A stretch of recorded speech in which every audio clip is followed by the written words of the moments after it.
मेरे अंतिम शब्द बुद्ध। आप मानो न मानो, मैं बुद्ध बोल रहा हूं। मुझे अच्छी तरह याद है, मेरी तबीयत बुरी तरह बिगड़ गई थी। मुझे समझ आ ही गया था कि वो मेरी अंतिम सांसें चल रही हैं। उस समय 25 वर्षों से मेरे साथ रह रहा मेरा शिष्य आनंद भी मेरे साथ था।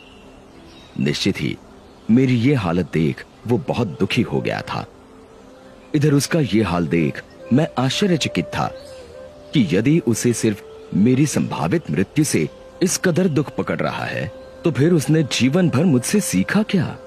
मेरे साथ 25 वर्ष रहने वाले शिष्य तक का यदि दुख से छुटकारा नहीं हुआ है, तो फिर बाकियों ने मुझसे क्या ग्रहण किया होगा? और मजा ये कि अभी मैं इस आश्चर्य से बाहर आया भी नहीं था कि आनंद ने मुझे दूसरे आश्चर्य में डाल दिया।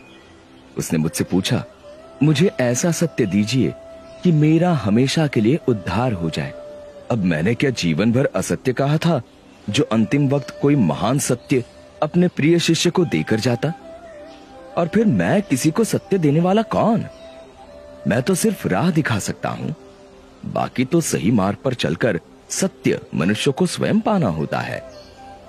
किसी मनुष्य के पास किसी को कुछ देने की या किसी से कुछ छीनने की क्षमता ही कहां होती है।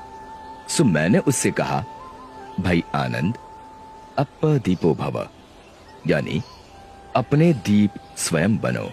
अब जब मैं साक्षात था तब भी मेरे अंतिम शब्द यही थे, और आज 2500 वर्ष बाद भी मैं आपसे यही कह रहा हूं कि अपदीपो भव, यानी अपने दिए स्वयं बनो।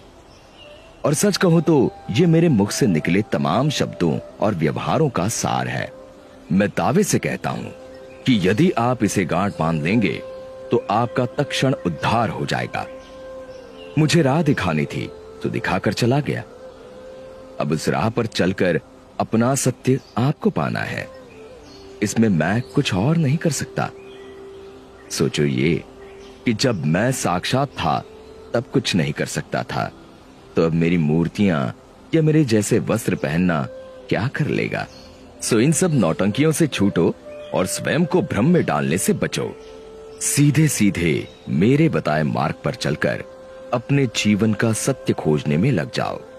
विश्वास जानो कि अपने द्वारा अपना उद्धार करने के अलावा तुम्हारे पास अन्य कोई मार्ग नहीं।